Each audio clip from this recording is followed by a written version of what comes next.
মানে বড়ই স্বার্থপর রে, বড়ই স্বার্থপর।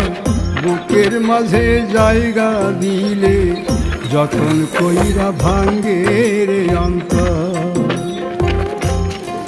মানে বড়ই স্বার্থপর রে, বড়ই স্বার্থপর।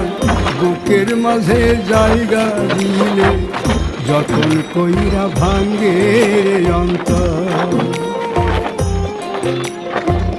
অচিনা এক জংলা পাখি যতন কইরা বুকে রাখছে, বুকের পাজর ভাঙ্গা সে যে সাজায় অন্যের ঘর রে, সাজায় অন্যের ঘর। মানুষ বড়ই স্বার্থপর রে, বড়ই স্বার্থপর। বুকের